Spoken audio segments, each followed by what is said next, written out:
July 13th, my 20th podcast. Thanks for listening. If you are, I've wanted to title this chat College Recruiting and the Perfect Game Racket.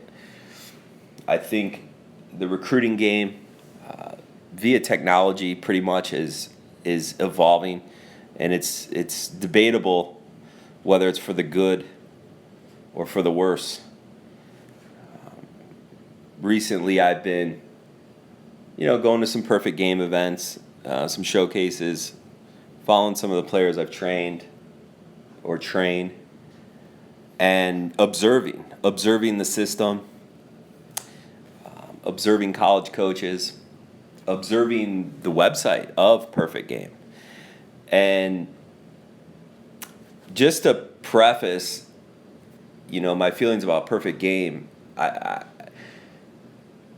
for one, I subscribe to their service. So every month they take my money, and I support their website and the material they put on their website. Because I think overall, Perfect Game does more good than bad. But I think there also should be a discussion. And that's why I'm talking about it today, because I'm inundated with conversations with parents and players at all levels.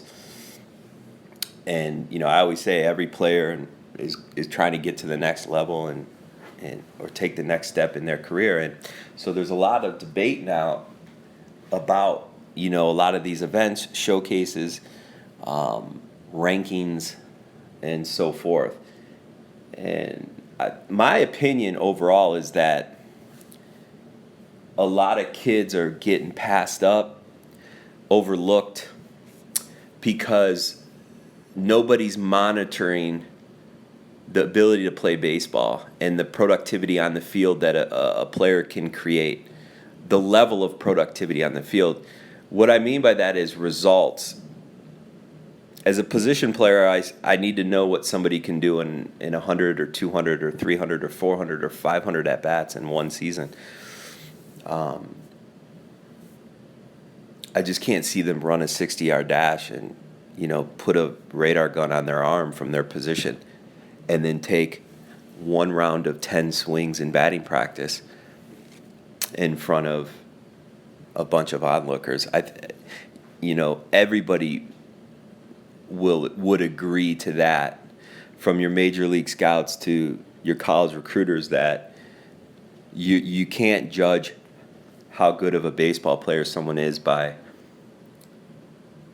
measuring their arm strength, their foot speed, and one round of batting practice. So anybody who says they can, you can get a better idea of maybe their athleticism, obviously their speed and their arm strength, but how that plays on the diamond, and then what sort of consistency a player will play with over a long period of time, i.e. a season.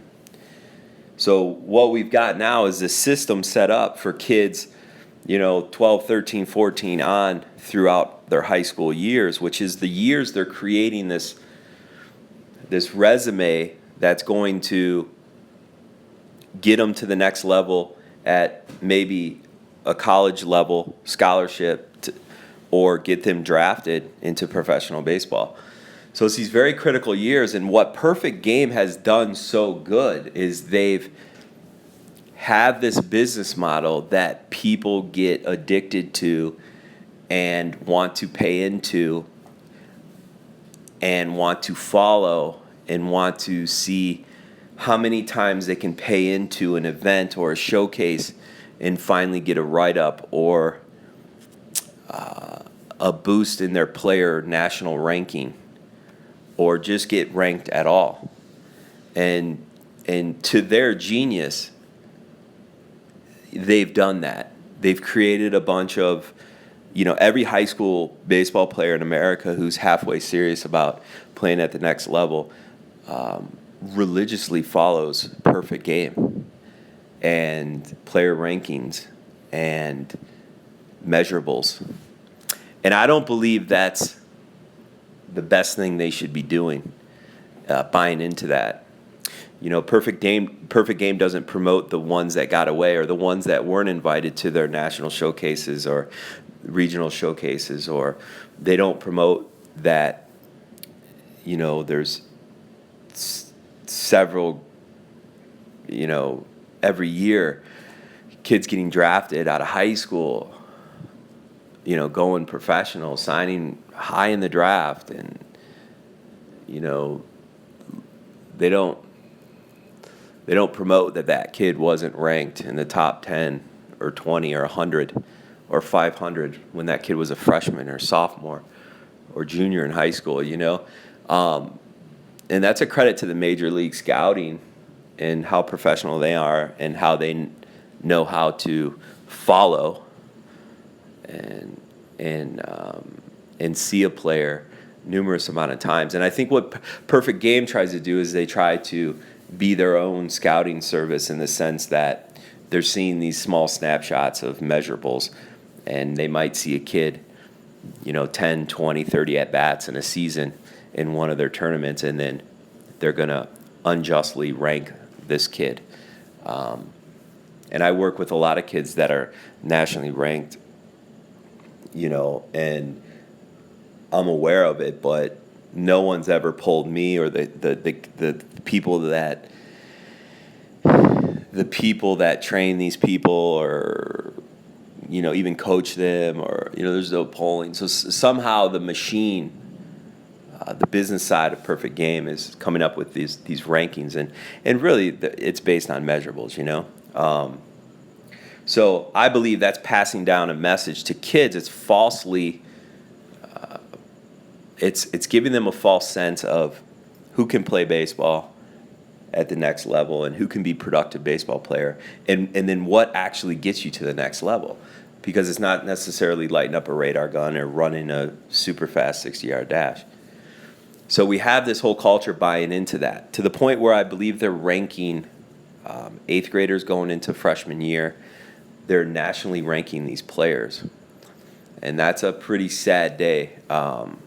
When you're posting a 14-year-old 60-yard dash time and their velocity, and then now you have these kids that if they don't do well in those, they think they can't play in college, and they're only in eighth grade heading into freshman year, and they haven't played one game of high school baseball at any level yet, and these kids are being slotted and ranked, and it's I don't like it. I think any knowledgeable baseball person would admit that I think they've taken it too far.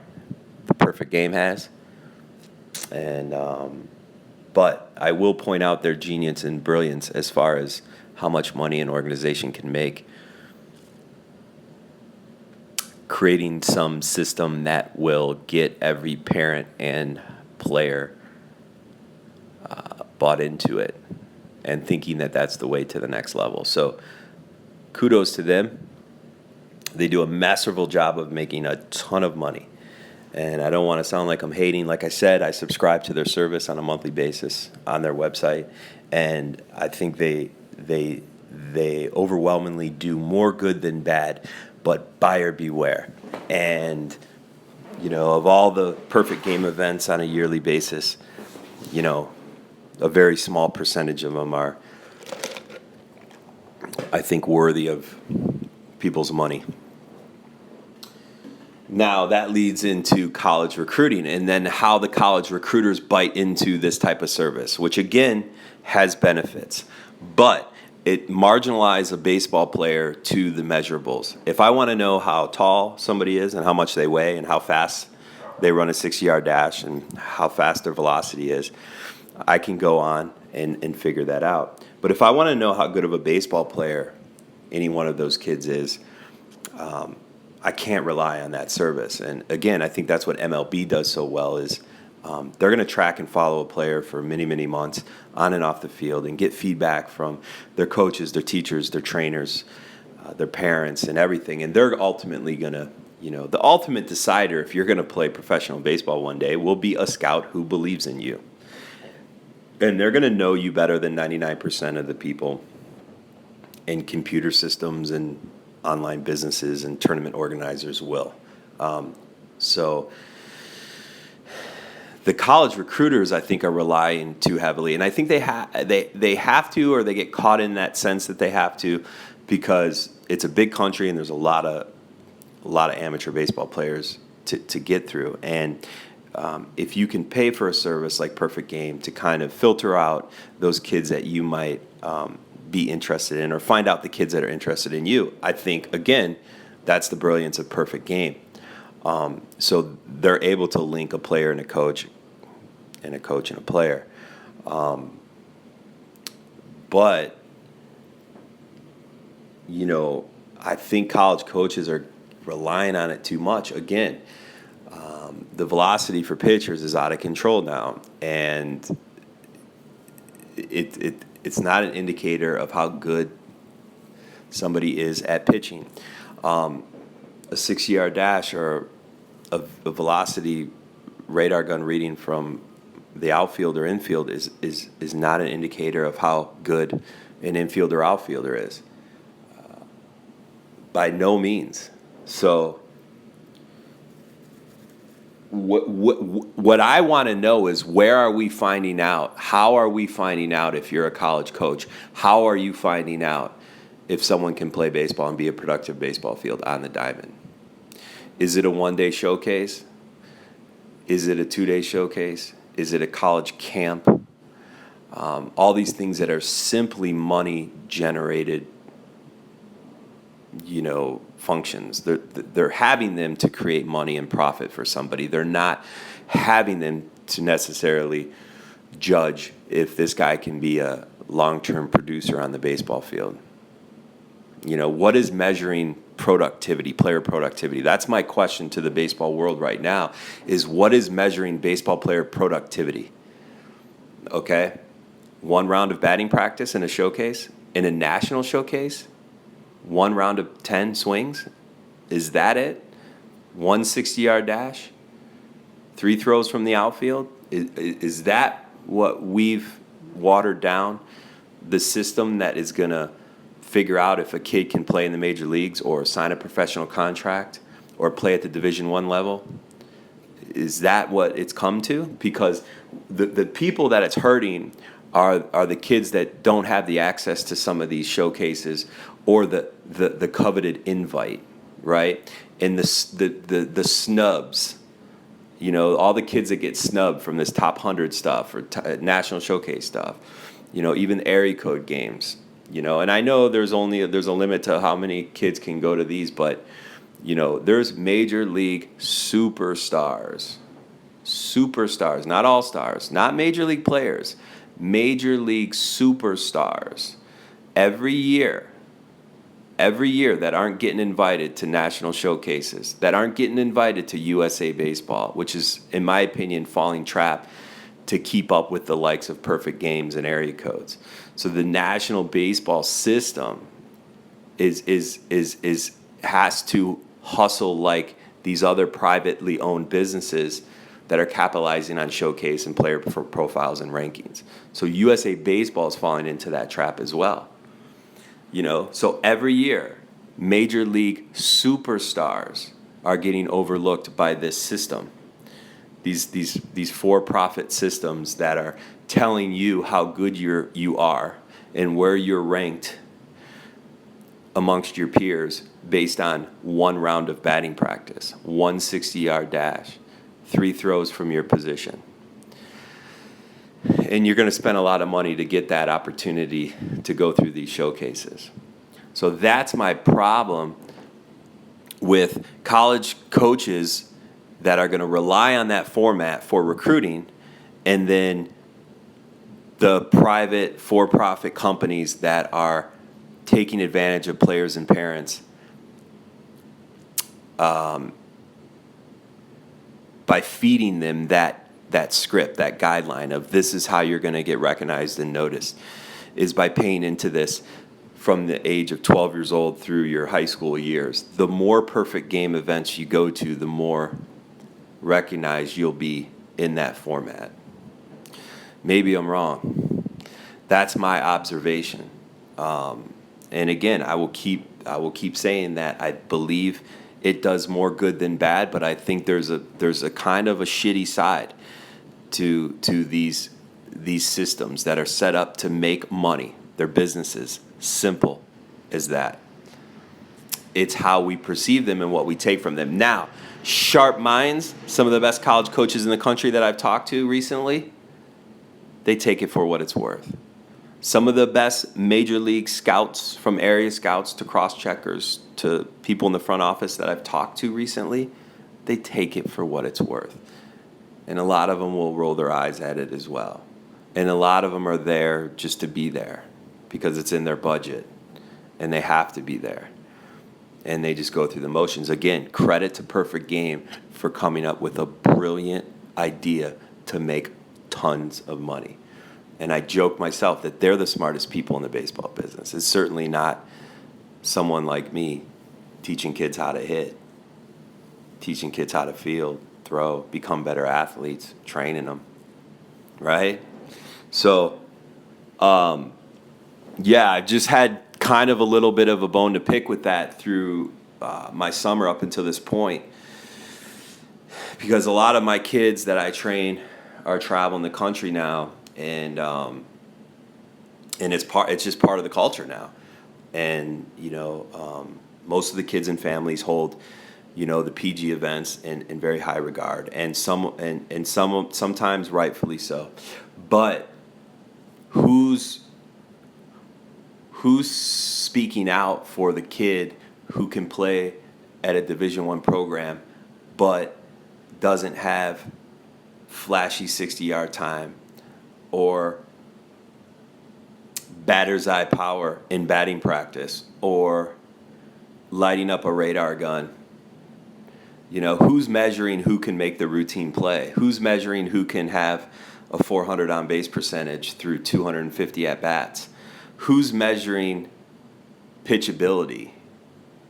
And a credit to the major league scouts and the organizations that spend a lot of time and effort and have great staffs, pretty much.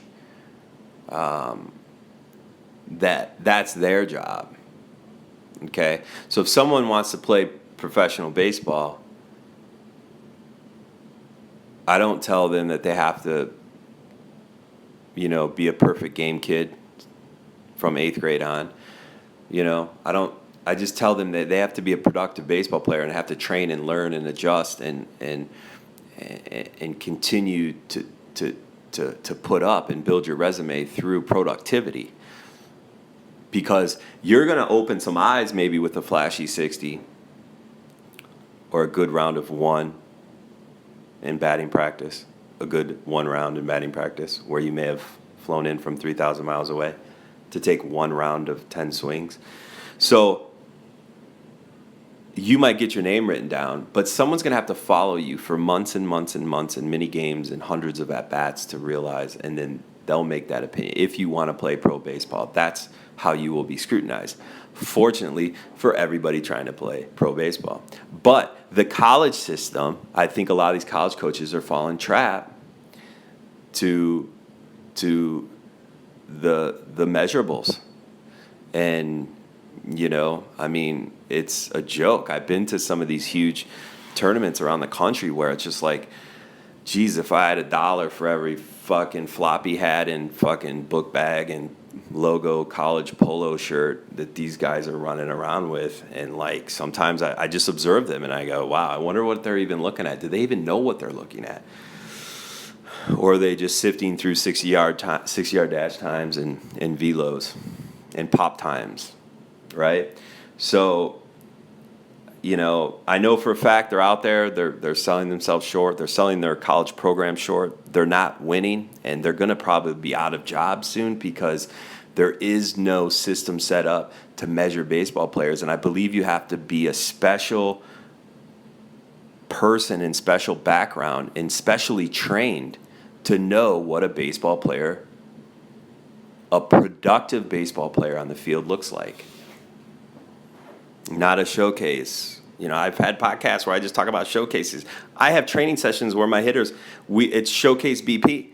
I have to now train kids on showcase BP.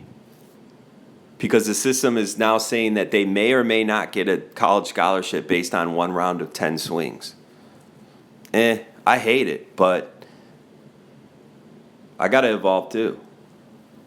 And I know that's, I know how people can be scrutinized in a short amount of time with their baseball ability. So it is what it is. I don't like it. That's why I'm speaking into my phone right now, because hopefully I can shed some light on it.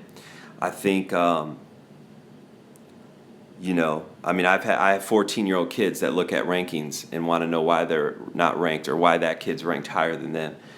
And it's like, dude, come on, man.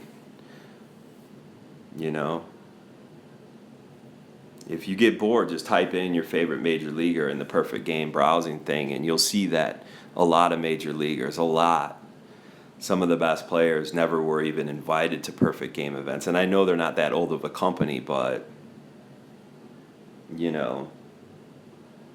I was just telling one of my kids, outfielder, that Mookie Betts wasn't ranked nationally, wasn't invited to national showcases when he was in high school, drafted in the 5th round, worked his way up and is one of the top 5 outfielders in the game of baseball on planet Earth, So just 4, 5, 6 short years ago, he was on nobody's radar. And that story's a dime a dozen.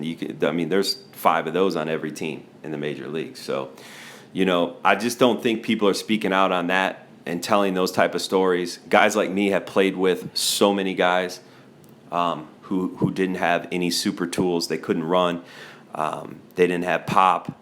They didn't have hands and feet that worked on the defensive side of the ball. But they've got 10 years in the big leagues. They got World Series rings. They've made a ton of money, and they're very successful.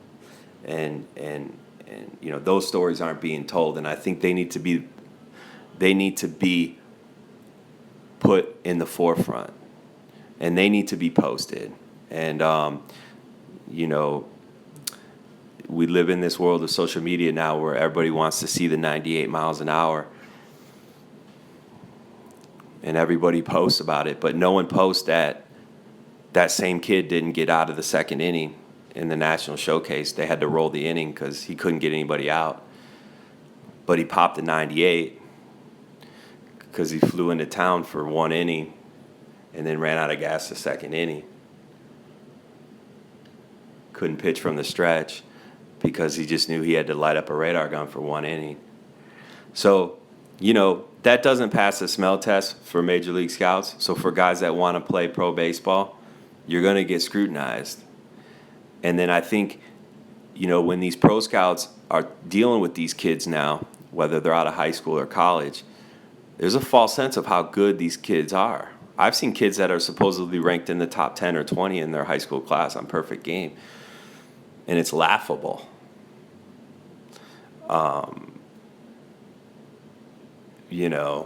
How grossly overrated some of these kids might be. But they've played 42 events in the last 7 years, so I guess they've paid their due, so they can get a little attention. But, let your playing and consistent productivity on the field do the talking. And, yes, you're going to get overlooked. Kids are going to get overlooked, whether it's college recruiting or even in the draft. And scouts will tell you, too, that they miss kids, and kids get away, and they didn't see something coming. And it takes a strong, focused ball player to get through that bullshit and the judgments that are being passed on you and your ability. Keep learning how to hit, field, throw. Keep learning how to play the game of baseball. Learn how to make your adjustments. Learn why you get out, so you can better help yourself and make those adjustments and continue to grow and deal with the competition and work with somebody who can help you, and they're not going to label you or judge you too early in your career. That's the important part. And when you have that chip on your shoulder, like you weren't a ranked player when you were in the 8th grade, which is stupid, when you have that chip on your shoulder, I promise you, it's better off to be not the ranked kid playing pro ball in 5, 6, 7 years than the kid that was always highly ranked and thinks more of himself than he actually is. That kid's going to have some tough tough times mentally and physically on the field. So, yeah, that's my piece on college recruiting and the perfect game racket. So it's kind of sad. I think some of it's true, and if you think I'm a fucking liar or bullshitter, then go ahead, write a comment. But I think it's debatable, and I'd love to speak to somebody about it because I think it's getting a bit out of control. All right, that's all I got. Thanks for listening.